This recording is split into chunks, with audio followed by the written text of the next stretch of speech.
Pak menjelaskan ini itu ada cara yang lebih singkat, ada cara yang lebih bagus dengan 2 detik langsung paham gitu misalnya. Itu bagus.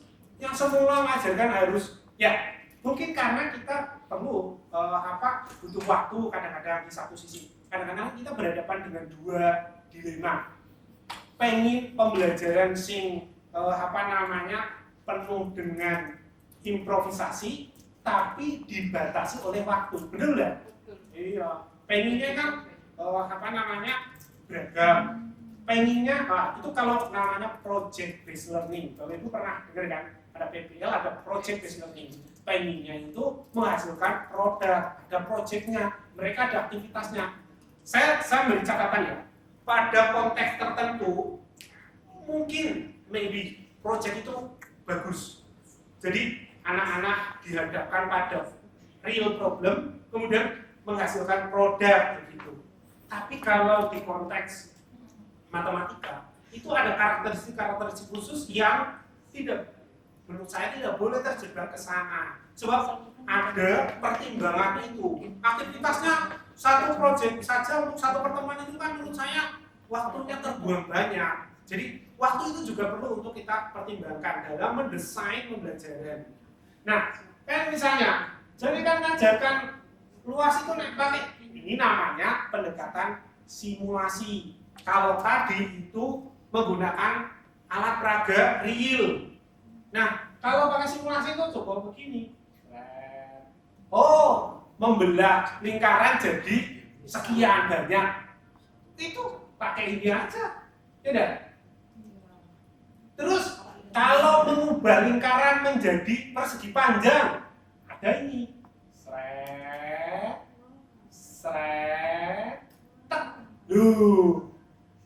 Itu cuma 2 detik, ya. Baru nanti kita explore kenapa.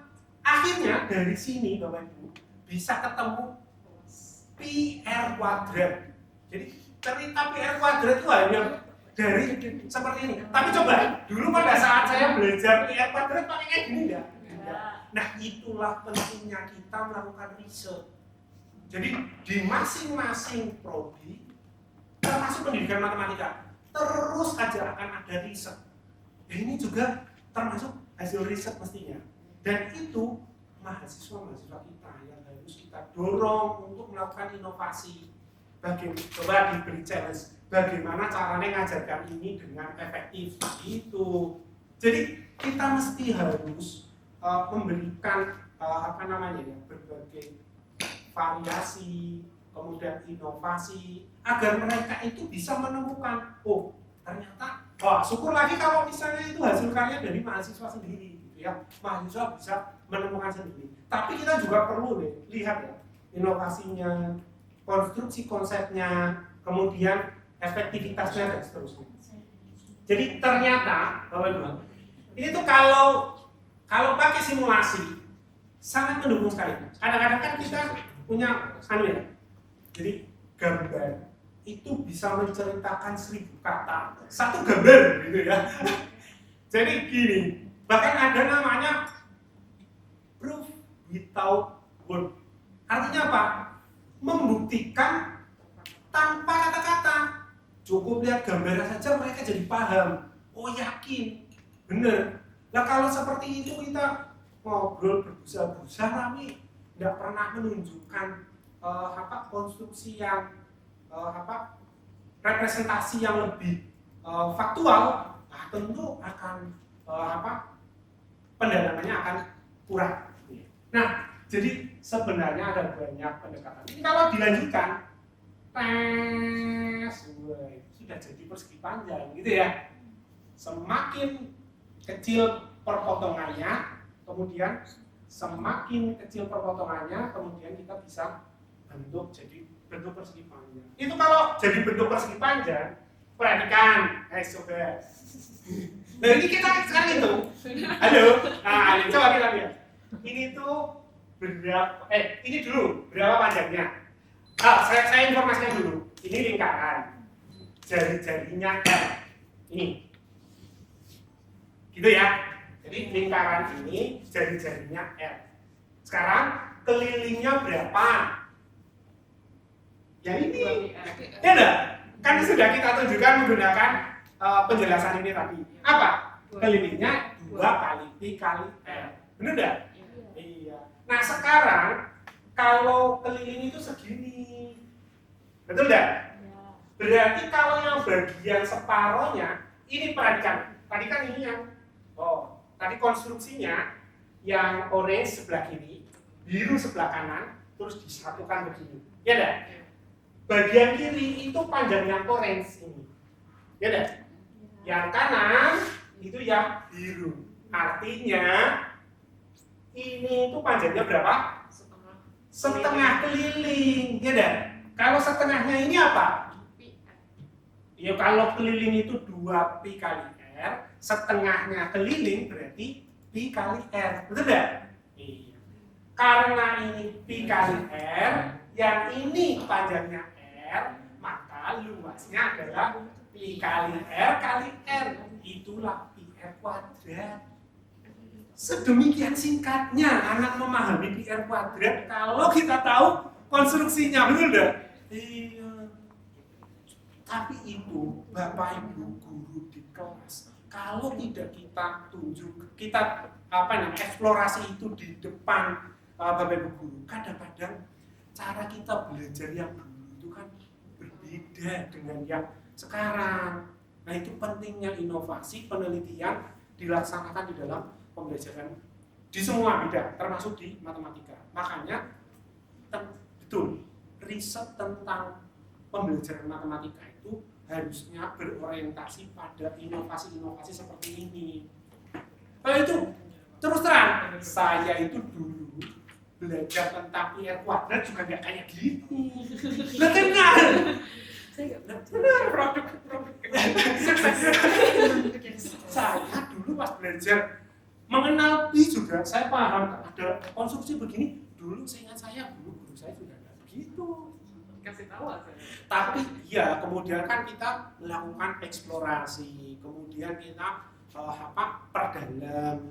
Kita juga melakukan riset ya, ternyata ada pendekatan ini, pendekatan itu. Termasuk ada perkembangan penggunaan teknologi, tool, memanfaatkan ini untuk kita simulasikan. Jadi memang penting untuk kita melakukan eksplorasi di masing-masing proses pembelajaran. Coba kita gali lagi di pembelajaran ini, apa inovasi pembelajaran yang bisa kita ciptakan sehingga pembelajaran menjadi lebih bermakna, efektif, efisien dan seterusnya.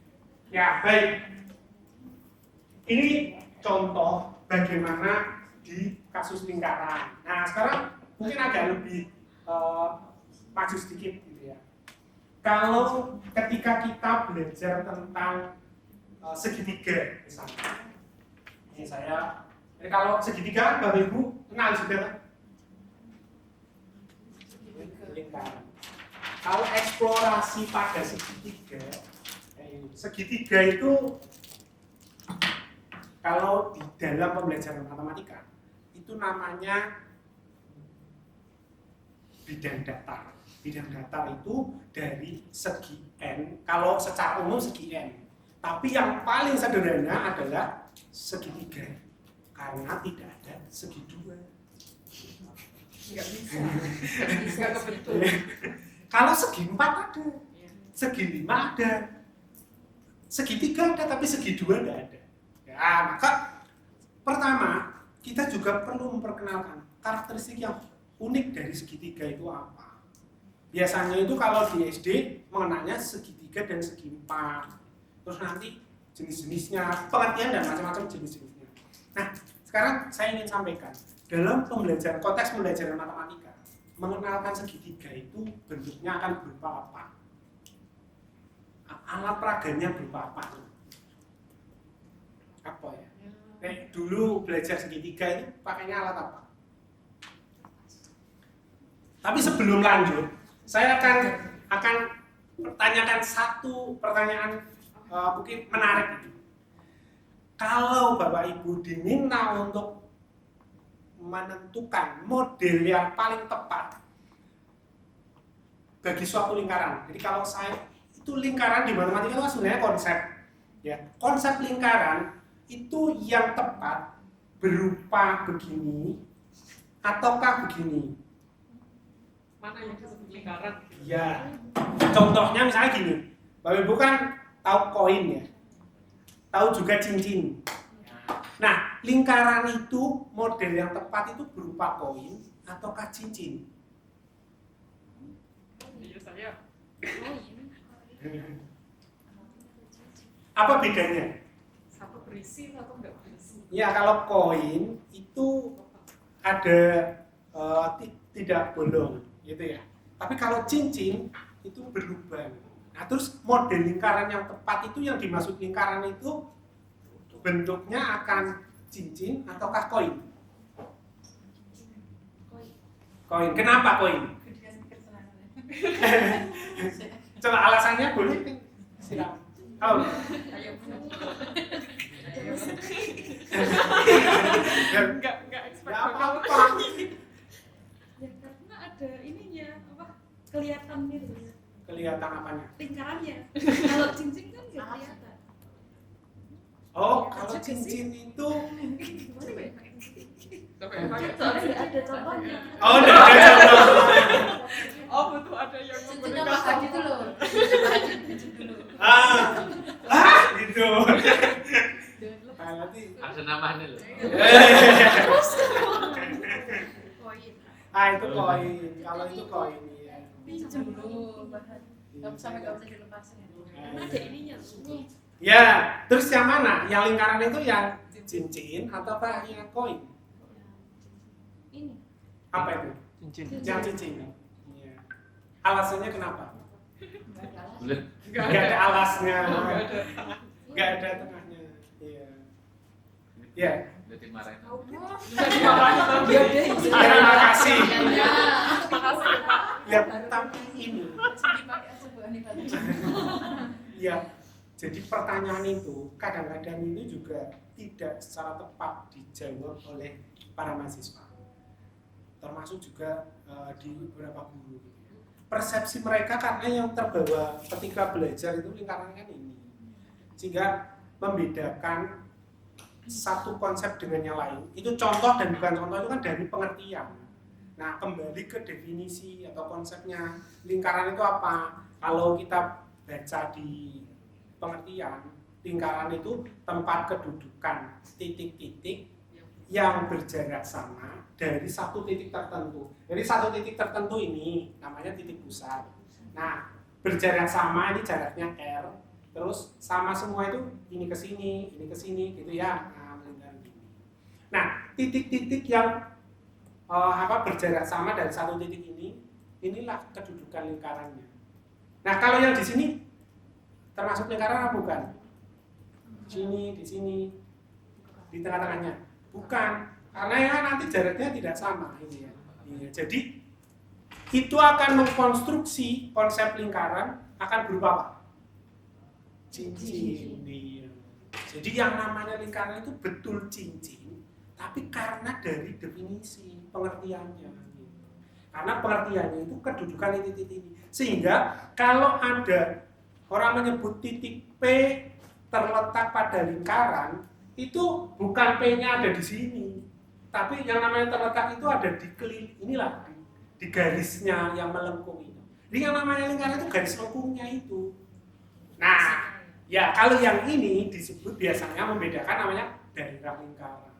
Makanya disebut luas daerah lingkaran. Ya ada konsep lingkarannya ada. Terus daerah lingkaran juga ada. Wah, coba. Nah, iya. Nah, sekarang begini. Terus kalau segitiga, ketika berhadapan dengan segitiga atau segi empat, terus model yang tepat apa? Kita pakai apa lah peraganya? Bikin sendiri. Ya, pakainya apa? Nah, bikin sendiri yang sudah pernah eksplorasi mungkin apa? Kira-kira alat peraga yang biasa dihadirkan ketika pembelajaran segitiga? Hah? Apa? Oh, segitiga. Ya, segitiga atau segi empat boleh. Apa? Pakainya apa? Bapak Ibu? Pakai sumber es krim dulu. Jadi Nah, sedotan. murah dan Mudah dicari. Bisa. Mudah dicari. Tapi ini itu murah meriah bermanfaat. Ada kalanya Bapak Ibu, kalau suatu saat ya, misalnya pengen pembelajaran proyek, boleh anak diminta untuk menyusun atau membuat peraga sendiri, praktek di kelas, tapi yang simple dan tidak makan waktu, murah harganya. Contoh misalnya ini, menggunakan sedotan itu bisa untuk mengkonstruksi berbagai macam konsep matematika. Dan ini murah. Kenapa kok? Kenapa saya katakan ini wong pakai bekas juga boleh. Ya enggak? Banyak sedotan bekas. Sehingga apa? Ketika anak di kantin minum es, lihat sedotan itu kebayang guru matematikanya. Nyambung enggak? Iya. Jadi minum es. Enggak, maksud saya begini. Kita itu perlu juga menghadirkan peraga-peraga yang anak-anak itu dekat. Sehingga ketika mereka itu berhadapan dengan media itu, secara tidak langsung, oh sedotan, ini bisa nih dipakai untuk bikin jajar ginjal. Itu mereka itu secara refleks bisa terbawa. Nah, itu membawa motivasi mereka ketika berhadapan dengan guru matematika itu menjadi menyenangkan. Menurut saya begitu. Nah, selain itu, konstruksi yang sederhana ini bisa menjelaskan konsep itu dengan sangat mudah. Ketika kita belajar misalnya, kalau pengen tahu jenis-jenis segitiga bisa dengan begini itu kan mudah ya, pakai sedotan, terus menggunakan ini benang, terus dirangkai saja. Itu bisa jadi berbagai macam jenisnya. Kalau mau dibuat yang namanya segitiga sama kaki, terus sama sisi, sembarang, segitiga sama kaki itu kalau di iklan pakai kaki tuh, gitu ya. Ya, jadi di TikTok itu ada suruh menggambar segitiga kok sama kaki, wong sama tangan aja sulit, sama kaki gitu ya. Jadi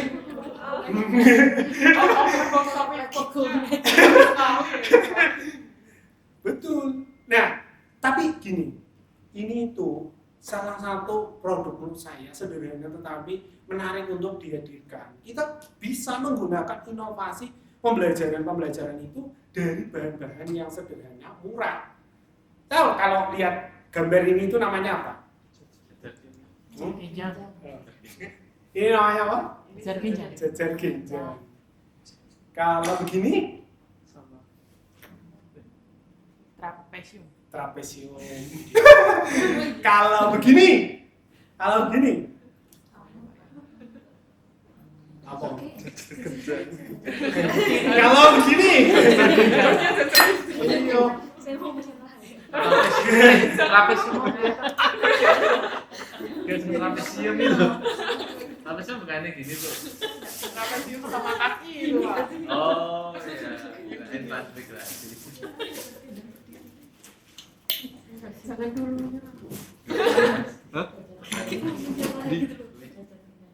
Ini tapi sudah rusak ini karena tertekan-tekan terus gitu ya.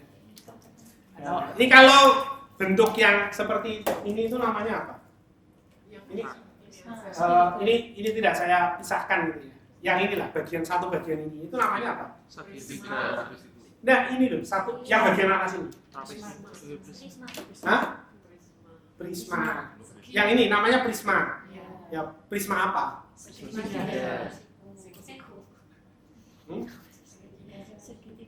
Prisma apa? Ini loh yang ini. Jangan lihat yang ini gitu ya. Ini saya tidak salah. Prisma segi empat. Kalau di gini prisma segitiga. Loh, sekarang begini. Apa ini? Ini siapa? Gelas. Kalau saya begini, Iqbal. ini apa? Kalau saya telentang, iya. Lah, itu. Loh benar. Ini itu kita tanyakan kepada para mahasiswa. Kenapa berhadapan dengan objek-objek yang diputar-putar itu terus namanya bisa beda-beda? Ya toh? Iya. Jadi mereka itu kan harus disadarkan konsepnya bagaimana mengenal tentang benda tersebut. Nah, itulah pentingnya dihadirkan media, betul. Jadi, Kesimpulannya bagaimana? oh kesimpulannya. Yang ini itu apa? Prisma. Prisma. Prisma apa? Segitiga. Ayo. Makan. Segi 4. Kenapa?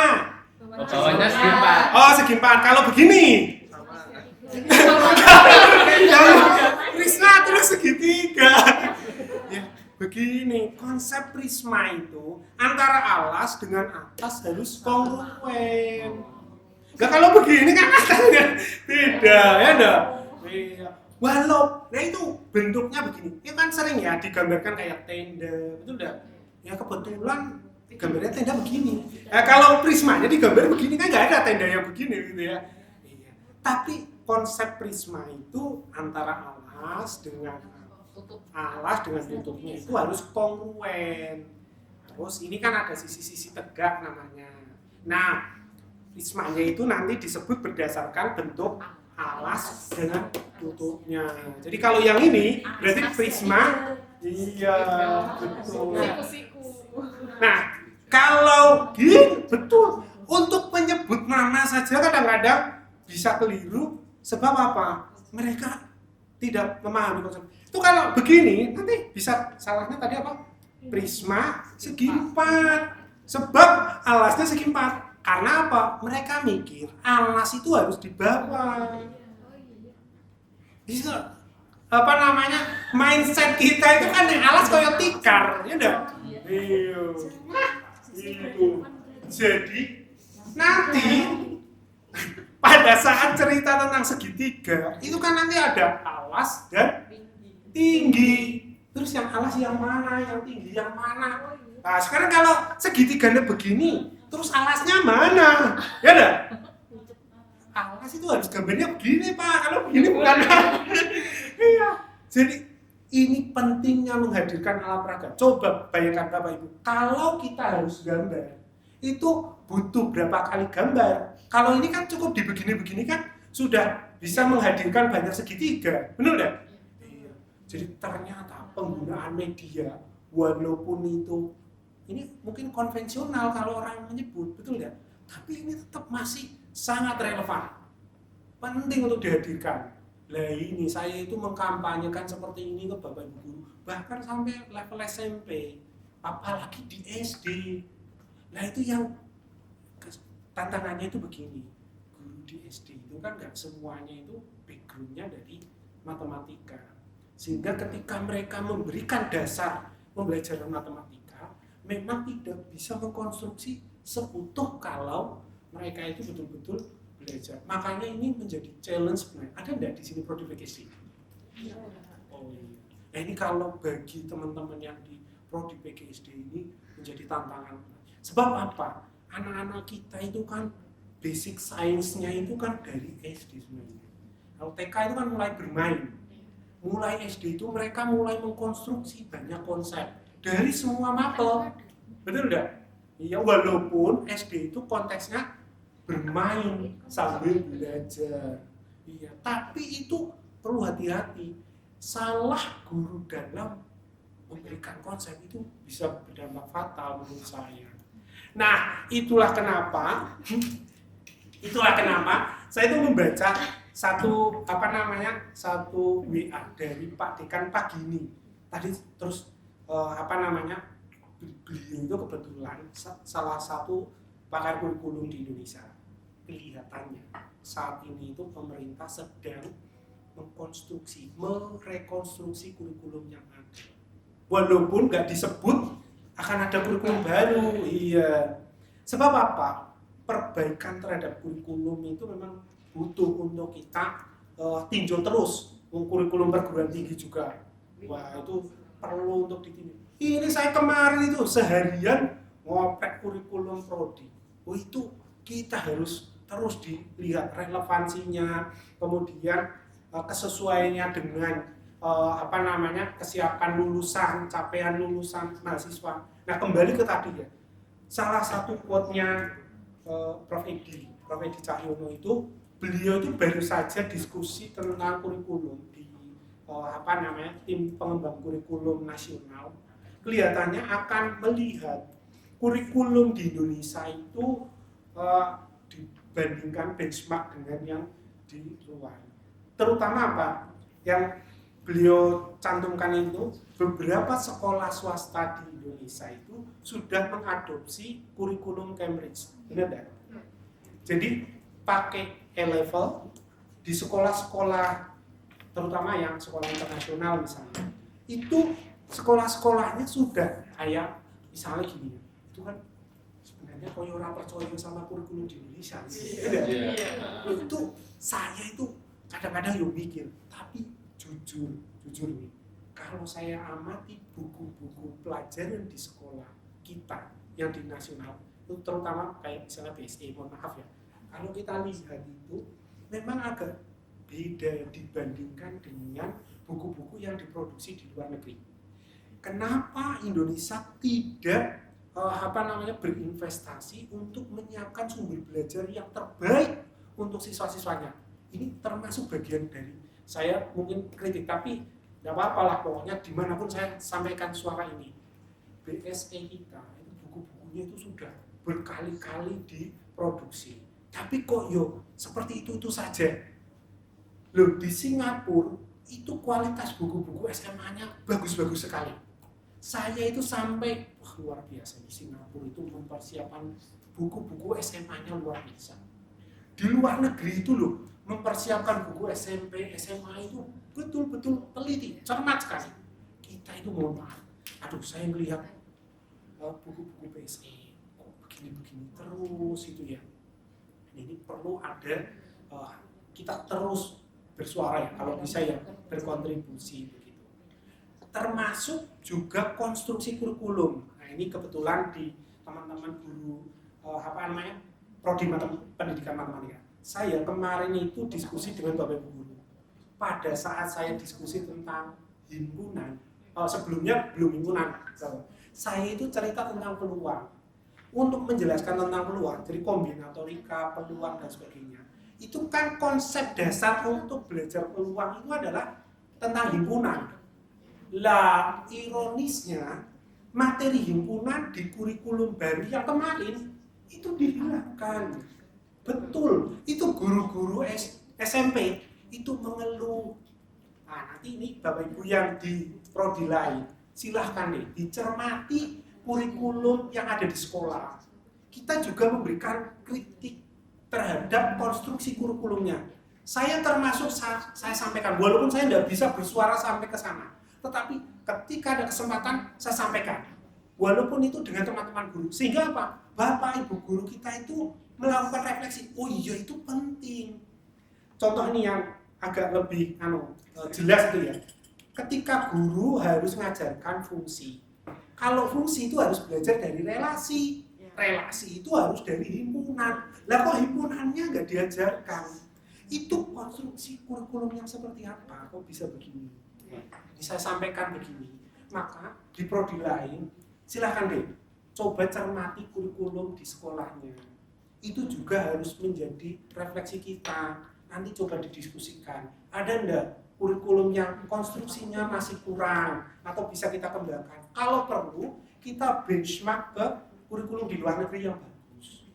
Saya itu melihat, waduh, ini kok ngatur susunan materi itu kok bisa begini ya, dan kelewat ini. Ini tuh gurunya di SMP nggak mau ngajarkan karena tidak disebutkan di dalam kurikulum, materinya tidak disebutkan. Kalau mau nambah ke waktunya, terus mereka harus bagaimana itu? Padahal itu materi dasar. Itu kalau dulu pada saat saya SMP saja, itu materi himpunan itu kelas 7 semester 1 pertama kali. Iya. Jadi di buku SMP yang dulu itu materi himpunan ada. Saat saya masih SMP, itu saya ingat sekali, belum. Kok bisa loh sekarang itu bisa hilang, nggak ada. Itu guru-guru juga. Saya tanyakan itu di forum MGMP, gimana pendapat? Ternyata mereka itu juga resah. Kok begini? Tapi apa boleh buat, mereka itu juga nggak bisa bersuara sampai ke sana. Gitu. Mudah-mudahan ini kalau kita bisa bersuara ya, entah dengan media apapun, mungkin di medsos atau bagaimana, biar kita juga mengkritisi terhadap kurikulum kita. Terus apa? Itu tadi, referensi sumber belajar. Coba kalau kita juga mengkritisi tentang sumber-sumber belajar yang disediakan untuk sekolah, ada enggak yang perlu untuk kita berikan masukan. Saya termasuk begini, lihat itu buku-buku yang di sekolah kita, konstruksinya agak beda, pendekatannya juga bagaimana membelajarkan sesuatu. Ya, ini contoh misalnya ya, di SMA itu selalu begini. Ini, tapi saya membaca di buku luar negeri nih, buku teks luar negeri, membelajarkan luar negeri. Mereka itu enggak membelajarkan kan gini. Kalau ada segi 4, mesti ada rumus luas persegi panjang kali lebar. Terus nanti ada sub lagi, rumus persegi, sisi kali sisi. Terus apa lagi? Jajar ginjal, luas jajar ginjal, itu apa? Ini jajar ginjal nih, luasnya alas kali tinggi. Terus apa lagi? Belah ketupat. Apa coba? D1. Itu kayak orang itu dijejali matematika kok akeh rumus. Padahal saya ceritakan Bapak Ibu, itu sebenarnya rumusnya satu. Nah itu kok yo bukunya kok yo rilik-rilik ngei rumus kok dewe-dewe itu. Nah coba nih kita belajar. Jadi rumusnya itu cuma satu begini bentuknya. Itu kalau ini yang persegi panjang ya. Kalau bentuk persegi panjang itu kan begini. Luasnya itu apa? Panjang kali lebar. Kalau menjelaskannya pakai persegi satuan tuh, kan hitung. Sini itu satuannya, persegi satuannya ditempel-tempel-tempel, yang panjangnya 1. Oh di sini 10. Oh ke sana 5. Berarti nanti ada 50 cm persegi itu kalau gambar kotak-kotaknya. Oh jadi 10 kali 5, 50. Setelah tahu itu, nah sekarang kalau bentuknya gini, nah satu alat itu sudah bisa menjelaskan 2 konsep. Ini ya, persegi panjang, sekarang apa namanya? Jajar genjang. Nah sekarang konstruksi luas jajar genjang itu bagaimana? Ayo, Geser ke sana. di potong gimana? Ya, lo kok pinter, luar biasa, bisa tahu gitu. Gimana? Tadi gimana? Ya. Oh iya, jadi betul. Jajar genjang ini dipotong, terus yang ini dipindah, geser aja, seret ke sini. Itu nanti jadi lengkapi ini, bagian potongan ini, ya enggak? Jadi potongan kalau mau praktek pakai alat peraga yang luas, mestinya bukan yang ini, tapi bentuknya yang padat. Jadi ada jajar genjang, terus dipotong. Sebenarnya ada di sana, gitu ya. Jadi dipotong, terus ini digeser ke sana. Jadilah persegi panjang yang kalau ini digeser ke sini, kan berarti alasnya jadi ini, ya enggak? Ini panjangnya ini. Terus tingginya yang mana? Yang ini, ya enggak? Iya, bukan yang miring ini. Betul enggak? Nah, sebenarnya itu juga panjang atau alas kali tinggi, ya enggak? Nah, sekarang kalau ini kita kembali lagi ke persegi panjang, begini kan? Ya ini juga sama.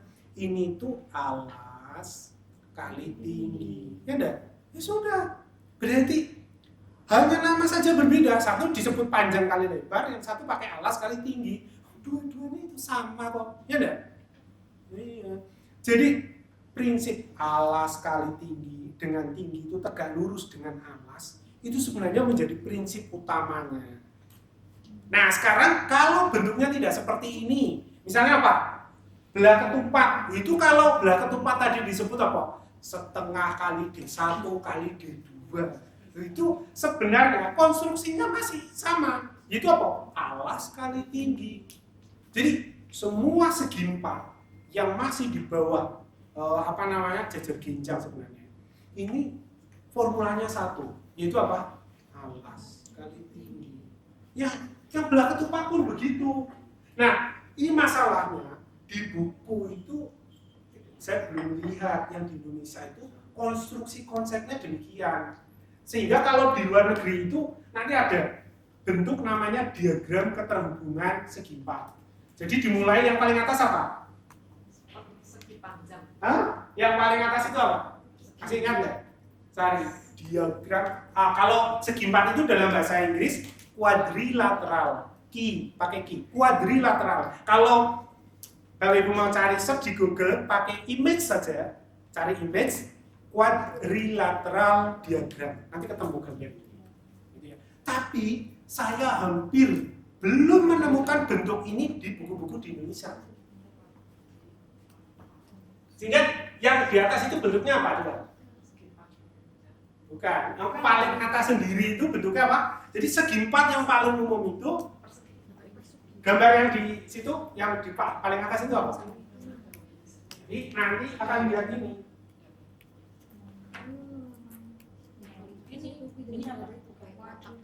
Ini quadrilateral diagram.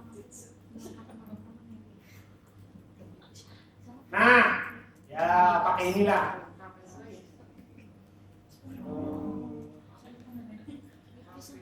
Oh banyak, saya pakai ya.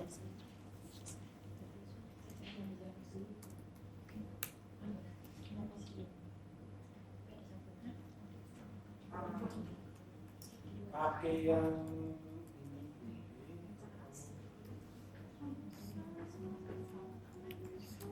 oh ini.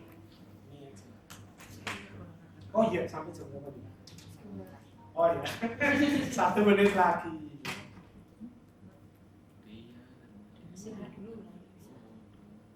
Nah, kita lihat gambar ini. Jadi sebenarnya kalau ada gambar begini, quadrilateral itu segi empat sebenarnya. Kayak ini gambarnya sih. Nah, segi empat sembarang. Quadrilateral itu segi empat sembarang. Ukurannya bebas, panjang sisinya tidak harus sama. Itu namanya segi empat. Jadi segi empat itu tidak mesti persegi panjang, tidak mesti persegi. Nah, segi empat itu dipecah-pecah. Jadilah yang pertama ini dulu. Ada namanya, karena ini yang punya anak banyak. Ada namanya paralelogram. Nah, paralelogram itu yang ini tadi. Namanya apa? Jajar genjang. Jadi ada jajar genjang itu apa? Baru konstruksi. Jajar genjang adalah segi empat. Jadi dia konteksnya harus nyebut dulu quadrilateral yang apa begitu. Ini cara di matematika mengkonstruksi konsep. Jadi jajar genjang adalah segi empat yang apa? Nah, perhatikan karena segi empat itu punya ada 4 sisi. 4 sisi itu bisa kita pasang-pasangkan, disebut pasangan yang berhadapan ini. Ya enggak? Nah, kalau ada 2 yang sejajar, ini 2-nya sejajar nih. 2 pasang maksudnya sejajar. Kalau satu pasang itu begini, satu pasang yang lain ini. Kalau 2 pasang sisinya sejajar, maka disebut jajar genjang. Jika konstruksi definisinya cukup mudah, segi empat yang memiliki 2 pasang sisi sejajar. Nah, jadi ini namanya apa? Iya, jajar genjang. Kalau begini? Iya. Kalau begini? Iya. Jadi begini mau bagaimanapun, karena dia itu punya 2 pasang sisi yang sejajar, yaitu jajar genjang. Yang penting, ini kan selama masih sejajar itu namanya jajar genjang. Gitu ya. Nah, sekarang ini apa namanya? Jajar genjang. Kalau begini. Nah, sekarang kalau tak buat gini. Nah, saya tanya, ini apa nih? Oh, saya tanya, apakah ini jajar genjang? Iya. Iya. Ini hanya masalah yes or no.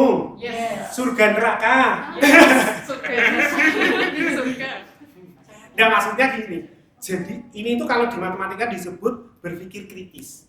Jadi kalau kita itu mempelajari apa namanya ya, kognitif di matematik itu ada namanya berpikir kritis, ada kreatif. Kritis itu anak dihadapkan pada pertanyaan diminta untuk memilih. Tetapi ketika mereka mau memilih itu harus dengan rasional, ya dah, memanfaatkan rasionalnya untuk menjawab. Oh, yang ini. Sehingga mereka itu nanti akan berlatih membuat keputusan berdasarkan alasan. jangan guysing random ya toh. Iya. Jadi mereka akan kenapa begini? Iya ya toh.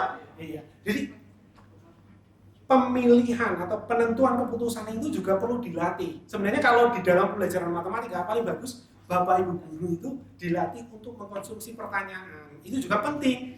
Jadi ketika di matematika itu kalau gurunya itu disiapkan untuk berlatih terampil ya dalam mengajukan pertanyaan.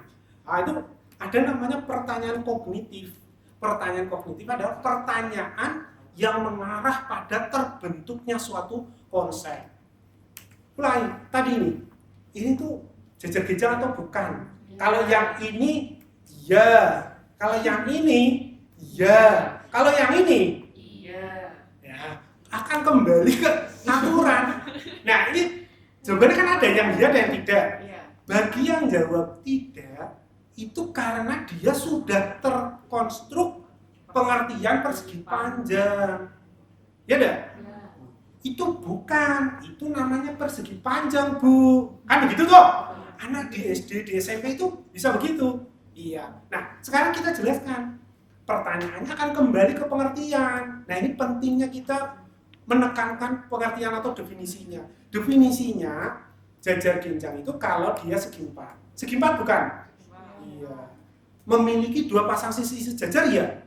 Iya, kalau sudah selesai, nggak usah diperdebatkan, itu juga jajar ginjal. Begitu caranya. Maksudnya, Ada sisi abisian, kadang kan ada. Apakah bentuk ini? Iya. Saya ingat sekali, dulu saya pernah diajak diskusi dengan salah satu dosen, sekarang sudah punah. Beliau tuh mengamati soal UN SD nomor sekitar 29, saya sampai apalkan nomornya. Sebab apa? Bapak Ibu kalau dulu pernah rasa ke UN SD, itu kan soal UN itu berapa kalau tidak salah sekitar 40 nomor. Itu ada nomor tertentu yang hanya tidak ada menghitungnya. Tapi itu hanya menanyakan tentang konsep ini segi empat. Dan ternyata berdasarkan analisis, dan itu bisa dianalisis itu hasil UN, cuma sekarang sudah tidak ada. Nah itu dianalisis, ternyata banyak terjadi miskonsepsi, hanya masalah menentukan yang benar yang mana. Loh, karena itu nggak ngitung malah jadi banyak salahnya. Ternyata itu konstruksi konsep guru di kelas itu yang kurang tepat. Itu diteliti betul. Jadi soal UN itu diteliti mana terjadi banyak kesalahan. Dan itu yang menjadi motivasi kenapa kita perlu memperhatikan sampai ke sana. Dan ternyata betul masalah konsep bisa salah. Itu akhirnya kan nanti setelah tahu paham definisi baru ke sifat-sifatnya. Nah, kalau sudah tahu definisinya jadi pengembangan terhadap sifat-sifatnya jauh lebih. Ya, saya kira demikian. Mohon maaf sudah lewat 1 menit ini. Ya. Baik, saya kira ini saya hanya ngobrol tidak ada ujungnya gitu ya. Tapi saya ingin menyampaikan bahwa kita bersama perlu untuk refleksi gitu ya. Bagaimana melihat teman-teman di sekitar kita, terutama Bapak Ibu guru, itu mereka butuh untuk kita bantu, termasuk dalam kita cetak ya begitu mahasiswa kita, mudah-mudahan nanti bisa ada improvement gitu ya, kita juga termotivasi untuk meneliti. Saya kira demikian, terima kasih, saya tutup sementara. Assalamualaikum warahmatullahi wabarakatuh. Baik, terima kasih banyak Pak atas materi yang sangat luar biasa. Ini yang belajar bukan cuma dosen, tapi kami yang di sini juga belajar. Kayak ternyata matematika itu menyenangkan.